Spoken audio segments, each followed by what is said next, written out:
Whatever challenges Huawei has faced on the software and business side over the last couple of years, there's no denying that it's still breaking new ground when it comes to hardware. It was one of the first companies to launch a foldable smartphone in the Mate X, joining the likes of Samsung and Motorola in showing that there is a future in this new category. I've spent about a week with the Mate X2 and I think it shows that there is a bright future ahead for the foldable phone market. I'm Cam Bunton from Pocket-lint, and this is the Mate X2. And while you're here, if you like this video, please do hit that like and subscribe to make sure you don't miss any more. Now, where this differs from Samsung's Z Fold 2 is, in essence, size. The Mate X2 is indeed chunky. It's almost like having two regular smartphones on top of each other, or more technically accurate, 1.5 smartphones together. There are benefits to this. The 6.45-inch outer display is noticeably larger than the screen on Samsung's alternative, making it much more like using a proper smartphone, while opening up reveals a large 8-inch, almost square, flexible panel. And when you do open it up, there's a lovely animation when you choose the right wallpaper. The flower petals shown open up gradually as you open the phone. It's great attention to detail. This same meticulous approach is seen elsewhere in design as well. The hinge feels really solid, as does the phone's frame, which is polished to a mirror finish, giving the entire phone the look of something that its manufacturer really cared about. It's fantastically well put together and a far cry from some of the early flexible phones. Similarly, when shut, there's no hint of there being a gap at the hinge, making it appear as though the two sides of the folding screen are virtually shut flush to each other. Now, both screens on this phone are bright and colourful OLED panels. As mentioned, the outer screen is 6.45 inches and flat, features 1160 by 2700 resolution and is also equipped with 90Hz refresh rates. The internal flexible display is an 8-inch panel with a resolution of 2200 by 2480, and that's spread over a large, almost square surface area. And as displays go, it's hard to fault either of them.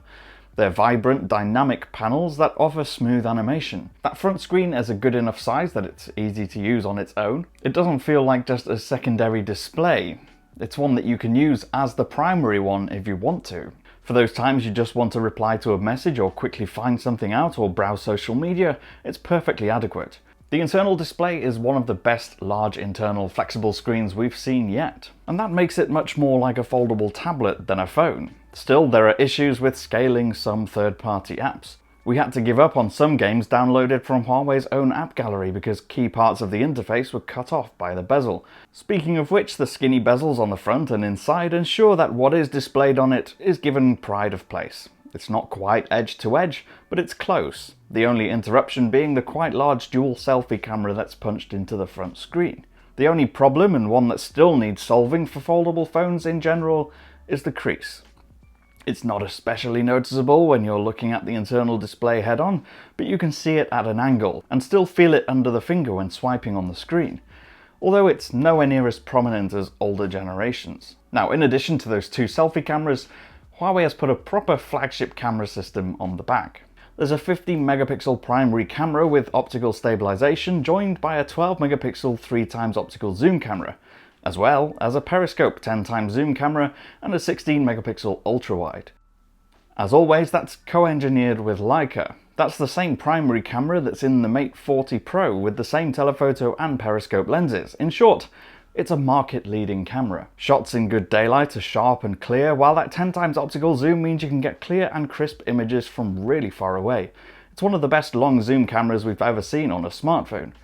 Internally, the Kirin 9000 5G processor is not only fast and efficient, thanks to that 5nm process structure, but also has built-in 5G without the need for a separate modem.